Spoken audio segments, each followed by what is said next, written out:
Não precisa desesperar, que se alguém aqui estiver enfrentando uma fase difícil, saiba que vai amanhecer e ela vai passar, amém? Em nome de Jesus. Glória a Deus. Aleluias. Assim como passou tantas noites difíceis na minha vida, eu creio que passará na sua. Amém?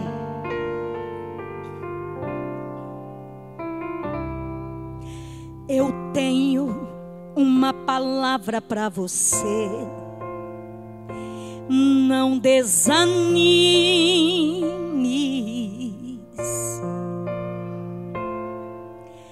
Tudo que você pediu a Deus, olha só, já está vindo. A bênção chegando aí. Oh, glórias!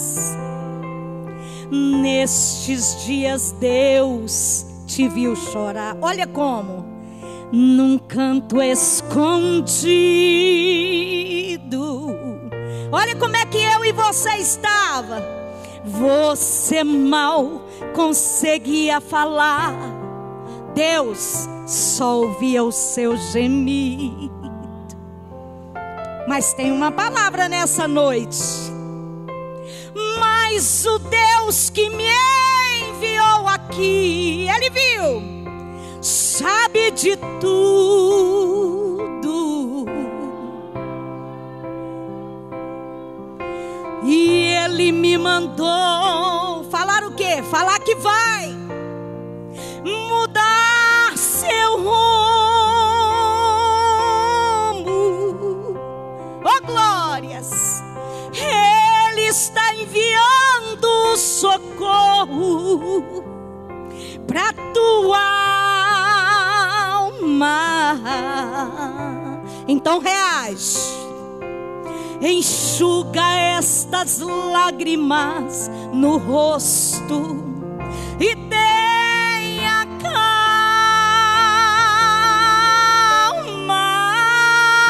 Cante, vai passar. Eu sei que essa luta, se você crê, hoje ela vai passar. Eu sei que pode estar doendo, mas não vai fazer você parar. Não deixe a esperança em você morrer. Você precisa crer que vai chegar. O quê? Aleluias! Tudo que te aconteceu tem solução. Você vai ter de volta o que você perdeu, até alegria. Mas não se desespera, pelo amor de Deus. O desespero teu não vai fazer Deus agir mais rápido. A confiança sim. Mas o Deus que me enviou aqui, Ele sabe de tudo. E Ele mandou o quê? E Ele me mandou falar que vai o quê? Mudar teu rumo.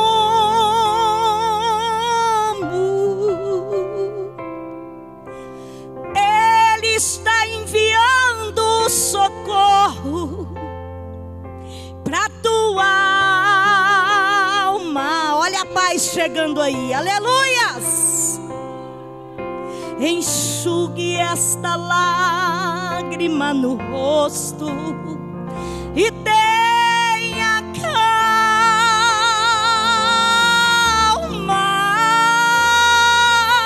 Vai passar. Eu sei que essa luta ela vai passar. Eu sei que pode estar doendo, mas não vai fazer você parar.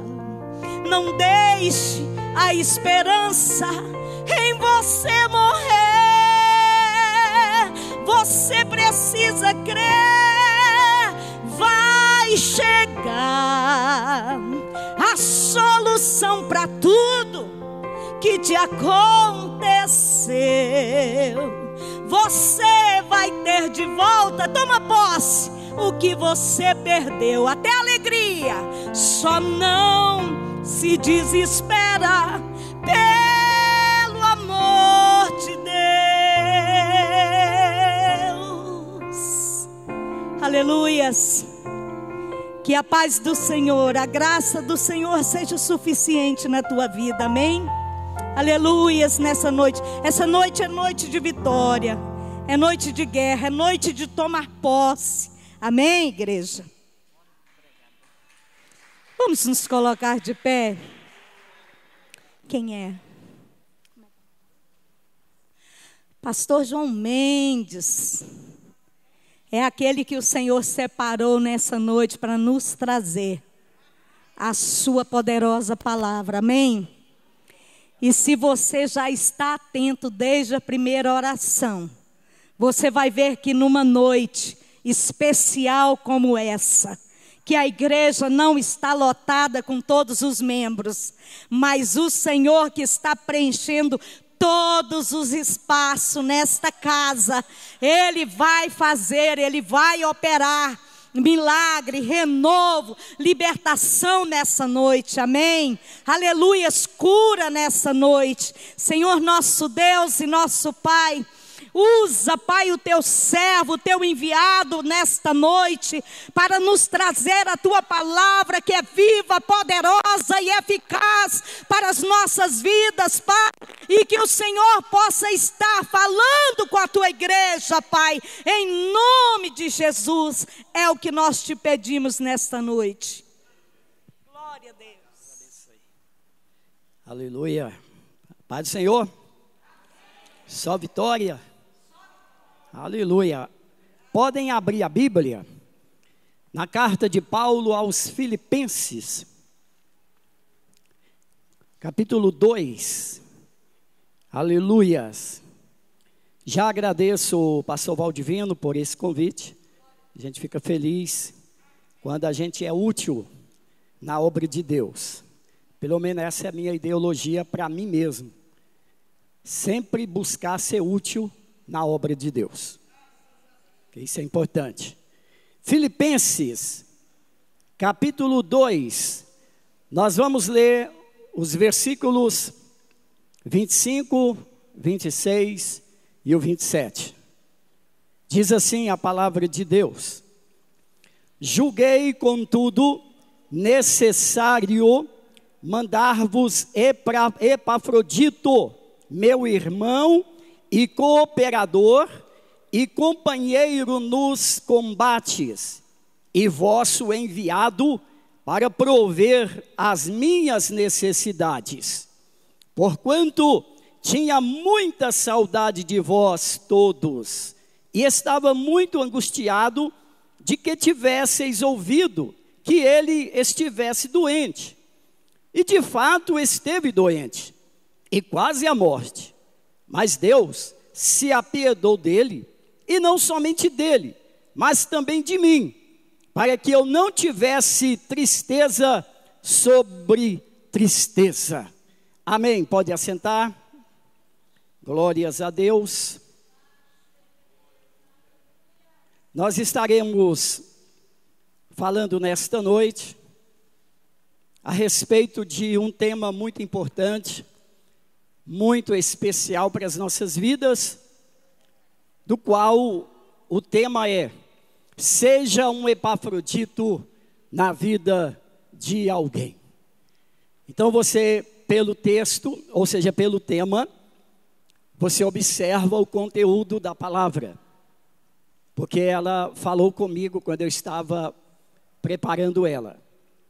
E eu acredito que estará falando com você, se o seu coraçãozinho estiver aberto. Porque Deus só fala quando o coração nosso está aberto. Isso é importante. Então observa bem a palavra de Deus. Essa carta aos Filipenses, certo? Essa carta ela foi escrita no ano 60 depois de Cristo, pelo apóstolo Paulo, tá? Na sua segunda viagem missionária, quando ele estava preso em Roma. essa prisão dele era uma prisão domiciliar. Ele não estava propriamente na cadeia, ele estava na sua casa, ali em Roma, uma prisão domiciliar. E com certeza, óbvio que é uma casa de aluguel, que ele estava morando ali na cidade de Roma, porque o lugar dele não era Roma, Jerusalém.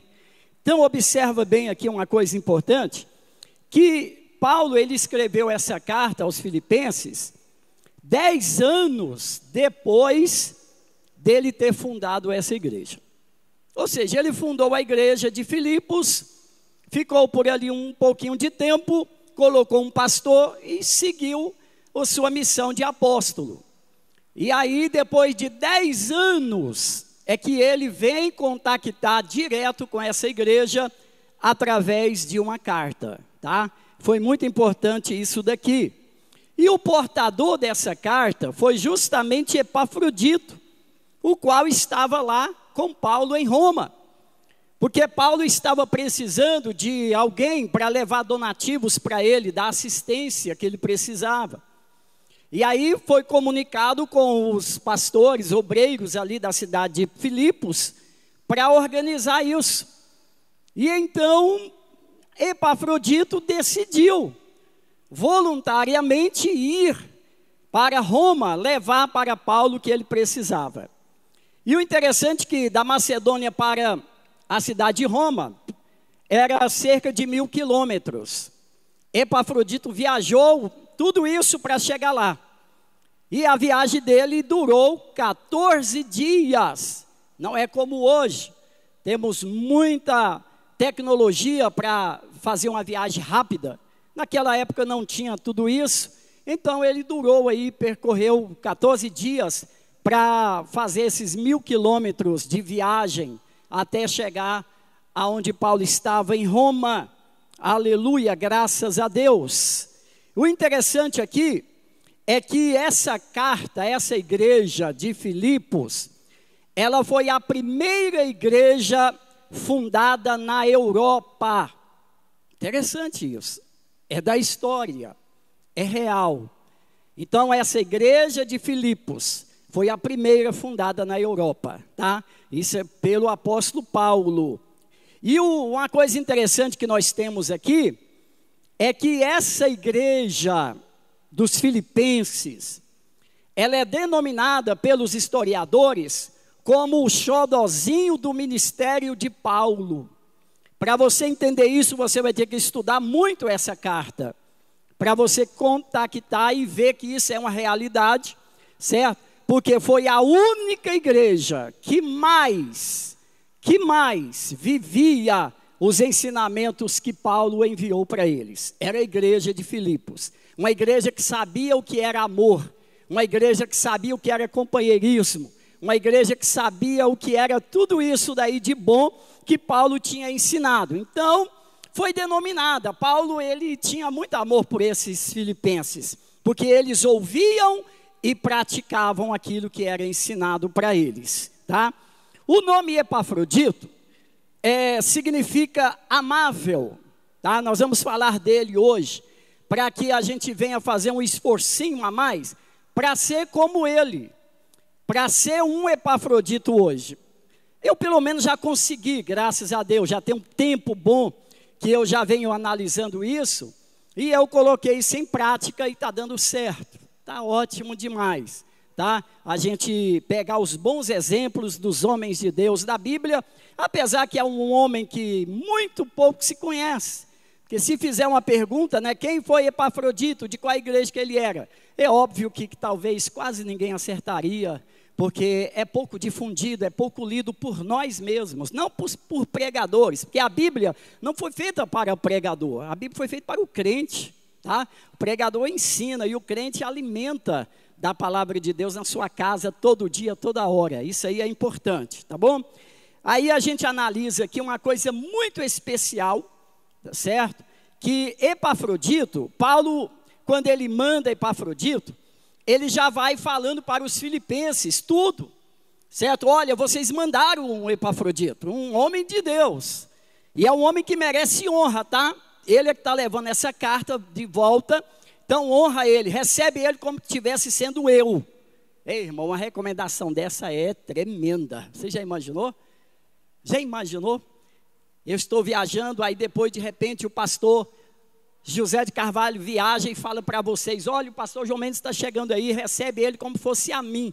Gente, eu viria com maior alegria, gente, já vinha alegre, cantando, porque é bom demais ser desse jeito. Mas Epafrodito fez jus dessa recomendação de Paulo, tá? E ele falou, ele realmente chegou quase a morrer. Então Epafrodito, ele foi acometido de uma febre, na época, chamada febre romana, tipo uma dengue. Foi uma epidemia que houve na cidade. A epidemia é algo que é local, né? A pandemia, ela é mundial. Então houve uma epidemia dessa febre chamada para eles lá, febre romana. E muitos morreram com essa febre. E Epafrodito, aqui na carta, ele quase morreu. E ele quase morreu porque foi, na visão de outras pessoas, foi teimoso. Porque Paulo pediu para ele ir embora. Ele disse: não, como que eu vou deixar meu amigo aqui sozinho? Se você for morrer, eu vou morrer junto com você. Daqui eu não saio, só quando eu organizar a minha viagem, a minha chamada aqui contigo, Paulo. E Paulo ficou realmente entusiasmado com a decisão daquele moço. Era um obreiro, talvez um presbítero ali de Filipos. Mas, no entanto, Paulo chegou ao ponto de dizer para os irmãos: olha, eu cheguei a ter que implorar para Deus não deixar ele morrer. Porque se ele chegasse a morrer, eu queria morrer também. Porque para mim, a partir desse momento, não adiantava mais eu fazer nada. Pelo que Epafrodito fez, e se ele morresse. Então Deus teve compaixão, então curou Epafrodito e trouxe para mim a alegria de volta. Então eu mando esse rapaz, faz uma festa para receber Epafrodito, aleluia. Isso é muito maravilhoso quando nós lemos aqui na palavra de Deus, algo tremendo. Agora, quem é o amigo do peito? Quem é o amigo do peito? Nós temos, principalmente em Goiás, essa pronúncia, né? Nossa, fulano ali realmente é amigo do peito.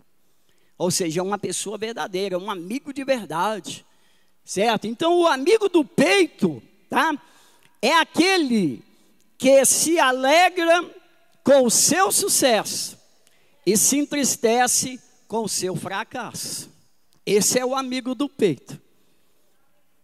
Talvez você vai falar: nossa, eu vou procurar quem é o meu amigo do peito. Nananina, não. A pregação aqui está dizendo para você ser um amigo do peito.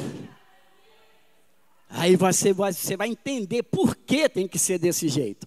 Porque vai quebrar paradigmas de crenças limitantes na nossa vida, quando a gente procura ser e não receber. Porque a nossa tendência é procurar alguém para nos dar as coisas, não é verdade? Ora por mim, me dá isso, me dá aquilo, faz isso por mim. Ah, isso é bom demais. Mas você sabe que essas pessoas estão qualificadas na classe dos vitimistas?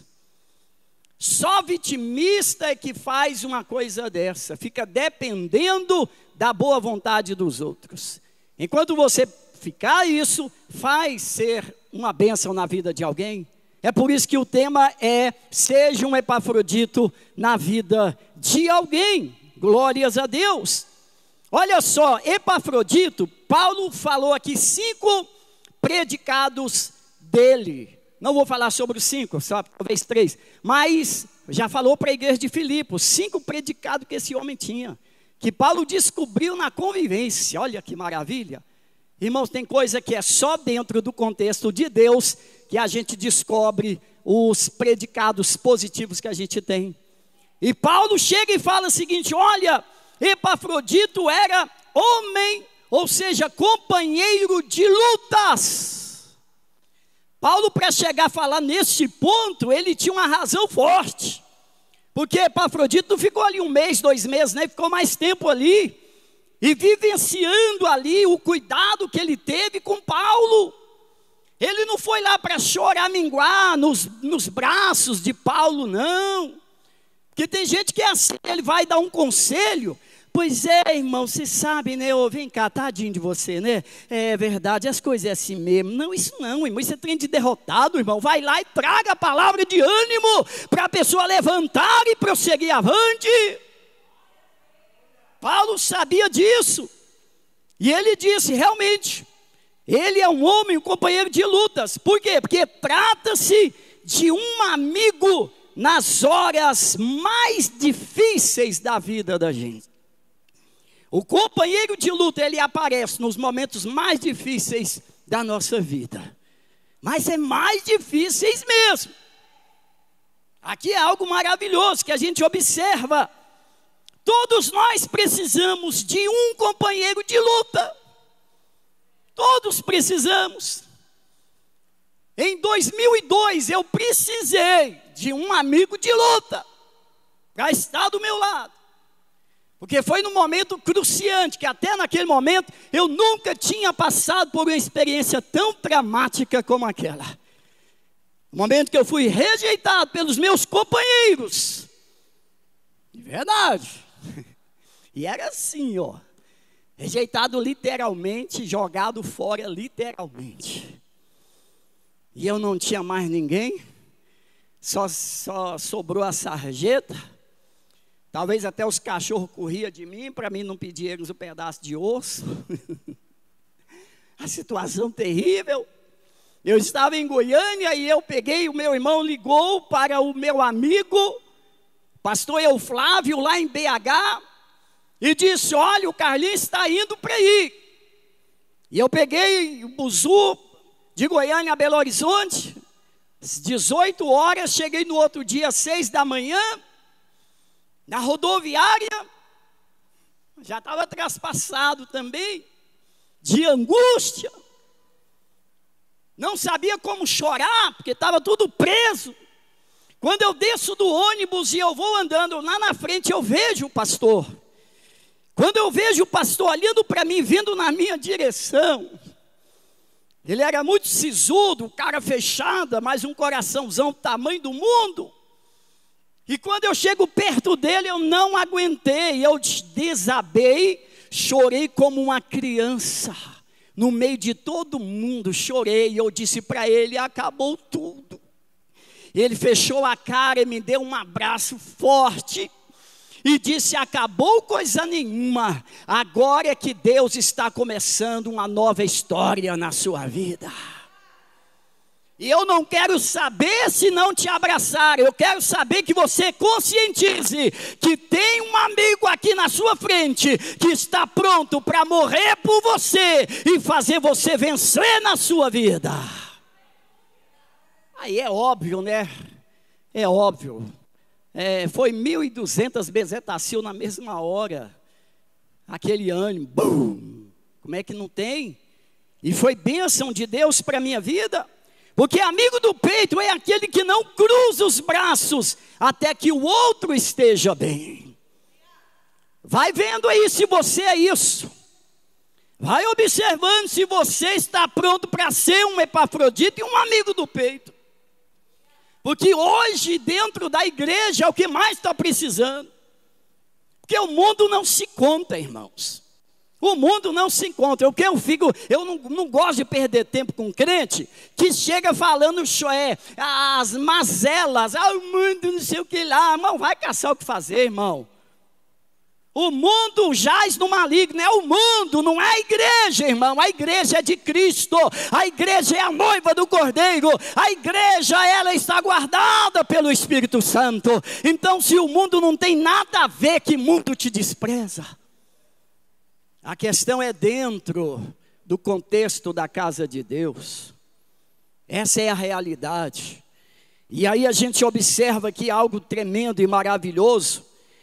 Hoje nós vivemos em um mundo de vitimização.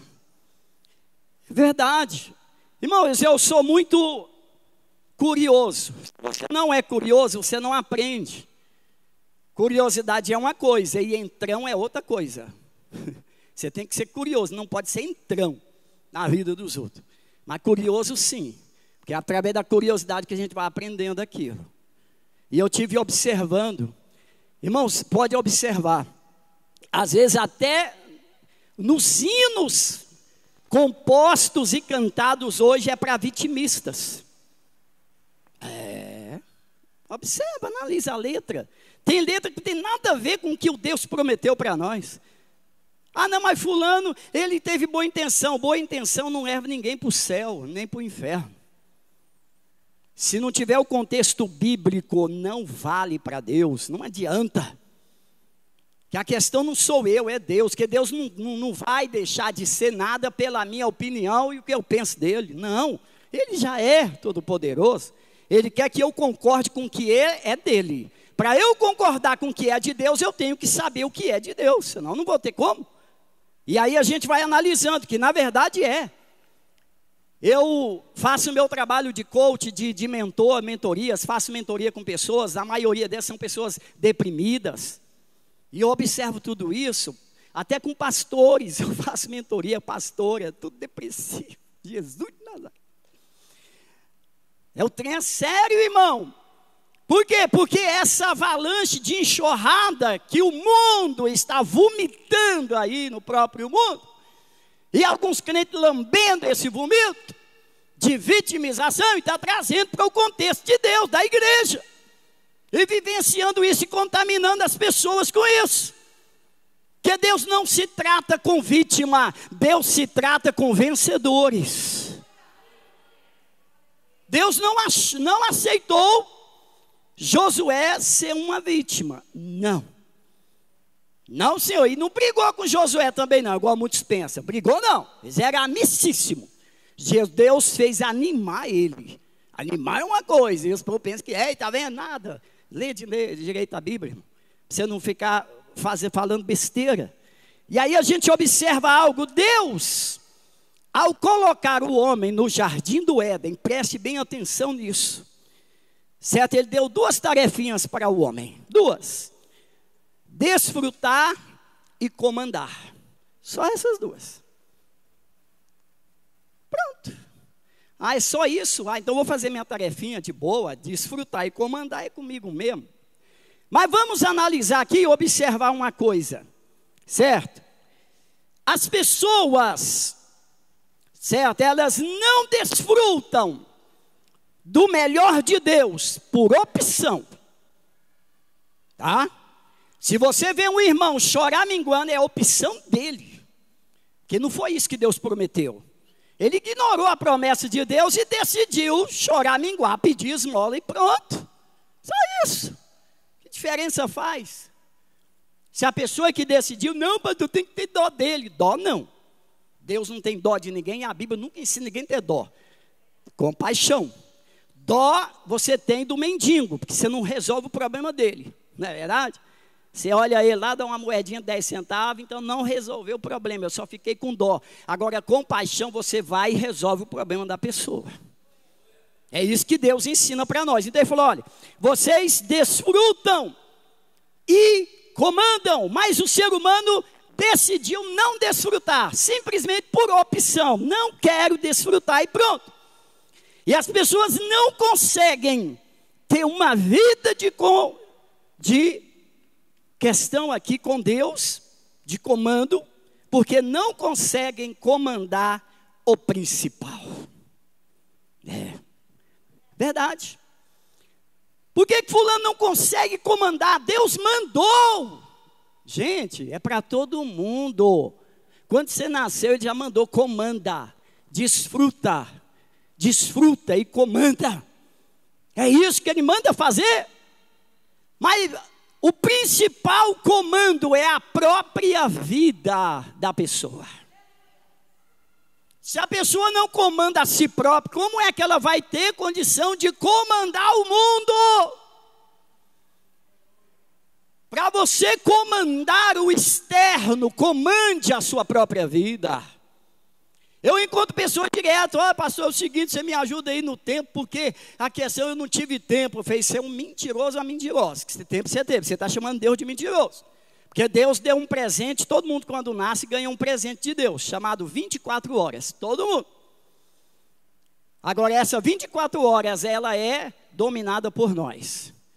Somos nós que vamos saber o que é que vamos fazer nas 24 horas cada dia. Aí chega de noite, eu não tive tempo. Você não teve organização. Mas tempo todo mundo tem, é o mesmo para todos. E aí o ser humano não tem como comandar, porque ele não comanda a própria vida. Entendeu? Certo? E aí fica naquela. Não pode ser assim. Quando você governa a si próprio, aí você está pronto para governar o mundo. Pode ter certeza, se você é uma pessoa que governa a sua vida, você em qualquer lugar que tiver, você tem condição de governar tudo. Porque você sabe o que é um governo. Entendeu? Por que tem pessoas que entregam para eles dependendo tarefas para fazer e você não dá conta? Porque ele é desorganizado consigo próprio. Ele não tem tempo para almoçar. Ele não tem tempo para tomar banho, nem para dormir. Não tem tempo para nada. É desorganizado. Então não tem como se organizar nada, irmão. Por isso você tem que fazer gestão do tempo. Tá? Tem que fazer gestão do tempo. É top, topíssimo. É maravilha. A gente aprende muita coisa e vive. Eu mesmo tenho a minha agenda diária. Todo dia eu sei o que eu vou fazer quando eu levanto e até dormir. Não precisa de causar qualquer coisa que não vai adiantar, porque eu já estou tudo programado. Isso Deus me ensinou na Bíblia e depois fui ensinado pelos meus gestores. E pus em prática e está dando certo. E aí a gente vai analisando aqui, certo? Olha bem, Epafrodito era mensageiro e auxiliar nas necessidades. Outro predicado, mensageiro e auxiliar nas necessidades. Está lá escrito lá na carta. Tá? Olha bem, esse mensageiro é aquele que traz boas notícias e supre as necessidades do amigo. Você tem feito isso? Você tem procurado ser um mensageiro de boas notícias e resolvido o problema do seu amigo? É assim que funciona o poder do evangelho, não tem outro meio. Tá? Não tem não, é só a palavra que está dizendo tudo aqui para nós. Gente, o homem está vivendo, então por que eu não vou pegar o exemplo do homem aqui, moço? Se está tudo escrito na Bíblia, o que eu vou inventar mais? Não precisa. E como exemplo também, uma certa feita, eu falei, eu tenho que ser Epafrodito na vida de alguém. Eu comecei a ser. E uma certa feita, eu mais o Amâncio, nós estávamos dirigindo, toda a região leste. O campo de Campinas dividiu a região em Goiânia das 4, norte, sul, leste e oeste. Cada região tinha um presidente e um coordenador de jovens. Todo mês fazíamos confraternizações. E a minha ficou região leste. Toda a região leste de Goiânia. Todas as igrejas, uma vez por mês, congregavam numa determinada igreja e fazíamos o trabalho. E o Amâncio trabalhava comigo. E uma certa feita, dia de semana, eu cheguei na casa dele para visitá-lo. E ele estava triste lá no portão. Morava só ele e o pai dele. E eu disse, o que foi que aconteceu, Amâncio? Ele disse, meu pai está ali todo desesperado da vida, perdeu o emprego. E nós não temos gás, e não tem compra, não tem nada. E eu olhei para ele e falei, e agora? Vamos orar? Vamos. E aí ficou, depois eu fui embora para casa. Está tudo certo, não está? Deus vai te abençoar. Hipocrisia isso. Deus enoja dessas coisas. Está na Bíblia. Se eu quero ser um Epafrodito e um auxiliar, mensageiro de boas novas, então é a hora. É a hora de eu cumprir a Bíblia e viver ela. Eu voltei para minha casa, o setor universitário, e comecei a organizar tudo. Cesta, isso e aquilo e tal, dinheiro do gás e pá, comecei a organizar tudo. No outro dia fui levar. Quando chega lá, ele assustou. Mas João, você chegou de táxi. Depois abre o táxi aí, pega as coisas e pegou tudo. O dinheiro do gás, não acredita, não precisa acreditar não, está aqui na sua mão. E tem mais outro dinheiro aqui para você. Ele olhou e disse, você é amigo mesmo. Eu falei assim, se eu não for amigo, não adianta eu ser servo de Cristo. Não adianta eu dizer que Jesus está dentro de mim com mentira, com hipocrisia. Se eu estou vendo você precisando e eu posso fazer. Eu não tinha dinheiro do meu bolso. Aí você passou, onde é que você tirou o dinheiro? Daqui, irmão, ó, daqui. Todo o dinheiro nosso está aqui dentro. Está na mente, tudo. Isso é prático, é científico, não tem como mudar isso, é real. Tá? Porque para o mal serve, então por que não vai servir para o bem? Para o negativo sempre serve, não é verdade? Quando você fala, nossa, eu sou um atrasado mesmo, e continua a vida toda atrasado, porque você está se profetizando e admitindo, porque o próprio Salomão falou, assim como o homem pensa, assim ele é. Então acabou, a Bíblia está aqui, é só viver ela, gente. E aí resolveu o problema do Amâncio, tudo bem, e ele foi até para o outro mês, lá no mesmo mês que seria a confraternização, todo feliz e alegre. Pronto, acabou. É só isso. Tem palma para você, João? Não. Tem clamor? Não, pelo amor de Deus, não pode ser isso. Isso é uma obrigação de quem é servo de Cristo. Vamos aplaudir, porque ele fez isso. Não, isso é hipocrisia, para com isso. Vamos fazer o trem do jeito que a Bíblia manda.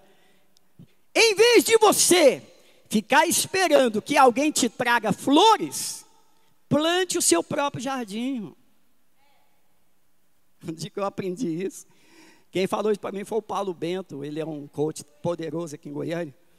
Só que ele falou isso, foi uma marretada. Eu falei, meu Deus, a partir de hoje nunca mais vou esperar ninguém me mandar flor. É tanto que o trem foi tão sério que eu fico mandando flores. É interessante. Gente, a Bíblia está aqui. Você não se transforma porque você não quer. Você não é feliz porque não quer. Você não é alegre porque não quer, gente. Hoje está aqui na Bíblia, tudo por jeito para a gente fazer, ué. É só fazer, pare de depender. Só dependa dele, do Espírito Santo na sua vida e de mais ninguém, meu irmão. Quando você aprender isso, você vai falar, realmente o que o pastor falou a semana passada foi verdade. Minha vida mudou porque eu decidi mudar. Pronto. Ah, mas Deus vai trazer. Não vai, não. Quem está falando que não vai, pastor? Aqui, ó. Você não viu ainda não, né? Na hora que você abrir ela e olhar, você vai ver. Vai trazer não. Sabe por quê? Quantos anos tem que você está aí? Do mesmo jeito. Com a mesma doença, com o mesmo problema, com o mesmo bebê, com o mesmo blá, blá, blá. Quantos anos tem? Deus não trouxe por quê? Quem não gosta de ser? Não trouxe porque tudo Deus já fez. Já está tudo aqui, ó. Nós é que temos que buscar. Aí a gente tem preguiça de levantar e ir lá buscar, quer que Deus manda o anjinho para trazer. Eu falei, não, de jeito nenhum, vai buscar. Está tudo aí para vocês. Essa é a realidade da Bíblia, irmão. Quando você começar a conhecer Deus, você fala, nossa, Deus é top demais. Porque hoje a sensação é top, né? Antigamente era um barato, hoje acabou barato, hoje agora é top. E aí vai. E aí a gente vai analisando aqui coisa tremenda. Certo? Somente irmãos sacrificam pelo outro. Só irmãos sacrificam pelo outro. Isso aqui é importante. O que te motiva a sacrificar por alguém? Você tem algum motivo para se sacrificar por alguém? O que é que te motiva a isso? Tá? Você está disposto a sacrificar por alguém? Irmão, se eu não conseguir não, desculpa pastor, não sai mais não, entendeu? Se eu não decidir me sacrificar por alguém, não adianta eu dizer que tenho o evangelho de Deus na minha vida, porque o primeiro que fez isso foi Jesus, sacrificou por todos nós, para nos dar a salvação e a vida eterna, e Ele mandou fazer do mesmo jeitinho, gente. Você só não faz porque você não quer, irmão. Assume, moço. Bate no peito, olhando para o espelho. E diz, eu não faço porque eu não quero. Mas a partir de hoje eu quero. E ninguém vai te impedir de fazer. Você é capaz de colocar a sua vida em risco para salvar alguém? É. Uma certa feita, o pavilhão 5... da penitenciária estava numa revolução tremenda. Eu era o pastor geral, pastoreava cerca de 500 presos, 125 crentes e 300 não sei quantos descrentes. E um dia uma facção levantou no pavilhão para tomar o lugar da linha de frente. E foi aquele alvoroço, muita faca, muita espada, muito facão. Não tem como correr para canto nenhum. E aí, graças a Deus, foi descoberto. E a linha de frente pegou a facção traidora. Colocaram tudo no pátio. 1h, numa terça-feira, nós tínhamos culto toda terça-feira, 1h, no pátio. Pegava os bancos da igreja e o sonzão da igreja, colocava tudo no pátio. E os crentes, tudo igual eu aqui, engravatado e camisa social, todos. Crente lá não usa bermuda, nada disso. É tudo social para mostrar que é diferente. E o próprio Egito lá exige isso. Crente tem que ser crente. Pronto. E aí quando levantou aqui um tanto de gente sentado, tudo para morrer. Mas Deus já tinha falado que lá não haveria derramamento de sangue. O chefão, que é o patrão geral, ele atendia muito a nós, a minha equipe todinha de obreiros. E foi determinado isso para acontecer. Mas é difícil você conter. Quando a gente viu aquele quase 50 meninos ali, tudo assentado, esperando a morte. E aí foi quando o patrão falou, eu vou ser complacente com todo mundo aqui. Vou matar ninguém. Nós vamos fazer o cavalo doido. Quem conseguir chegar no portão vivo, tudo certo. Senão, o problema é de vocês. É a única alternativa, não teve como fazer mais. Foi tudo bem, deixa quieto. E aí, naquele momento que eu estava com toda a turma, gente, os crentes, era tudo ex-bandido, ex-cadeieiros, cadeia de 12 anos, de 15 anos, tanto tempo, sabe, está tudo ali dentro da igreja, servindo Jesus, e vendo uma situação daquela. E eles, doido, pastor, pelo amor de Deus, eu falei, fica em paz, eu estou aqui, é para isso, irmão. Gente, eu comecei a contemplar o que Paulo passou, literalmente. Eu falei, meu Deus, eu estou tendo a mesma experiência, quase. Aí o Espírito Santo falou, agora é você.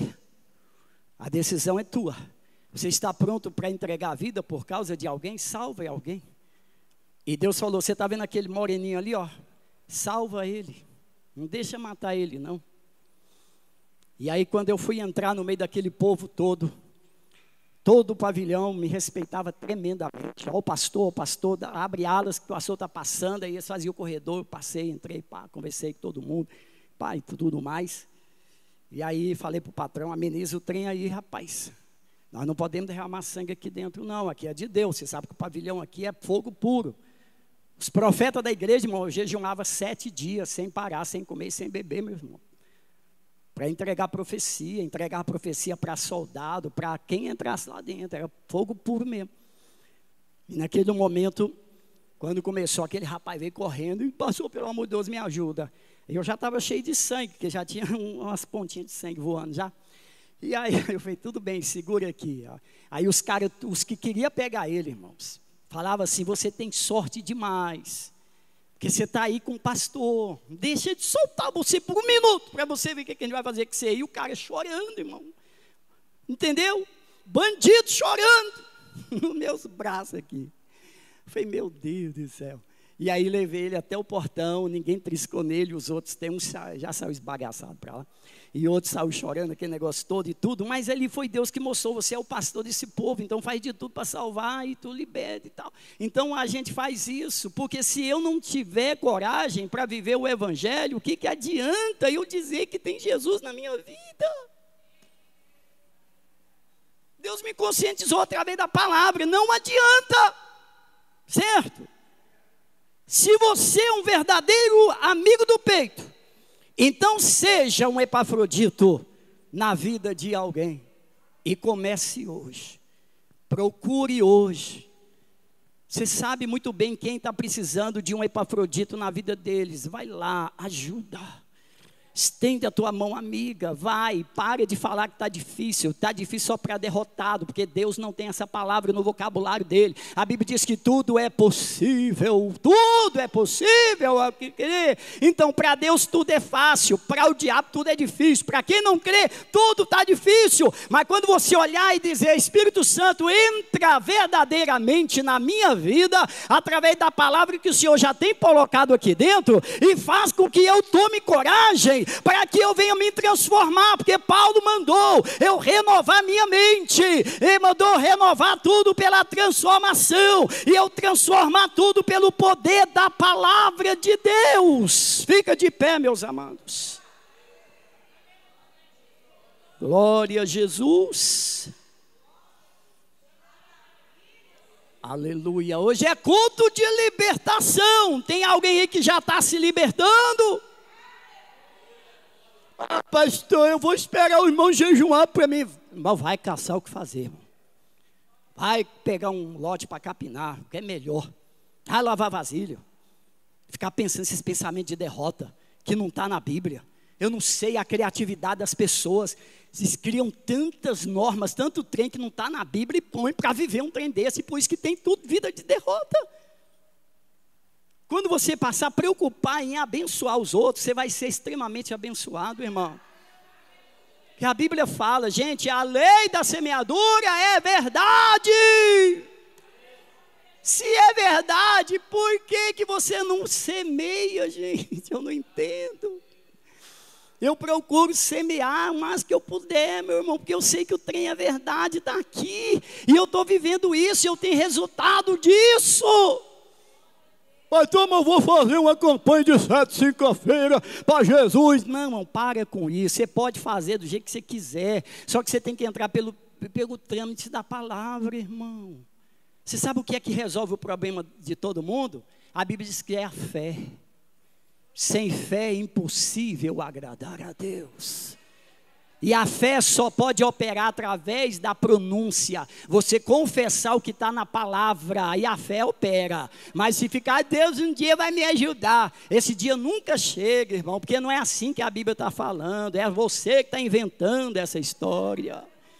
Vamos orar, Pai, em nome de Jesus, louvamos ao Senhor, bendizemos o teu precioso nome, a bondade do Senhor, meu Pai. Oh Deus, nos ensina, Pai, a cada dia a ter coragem, ânimo e vontade de ser como Epafrodito foi. Oh Deus, procurar abençoar alguém, porque quanto mais abençoamos, mais as bênçãos correm atrás de nós, porque é Bíblia que está dizendo. Faça com que nós venhamos, meu Pai, sair do vitimismo, meu Pai, sair, ó Pai, da carência, essas crenças limitantes que só trazem derrota, mas que venhamos ver a palavra de poder, a palavra de vitória, a palavra de vida, a palavra do Espírito, a palavra da fé. Xaramanagaçu de canto. Ó Pai querido, na Baxandaraia, faça algo maior nessa vida agora, em nome de Jesus, e as palmas louvam ao Senhor.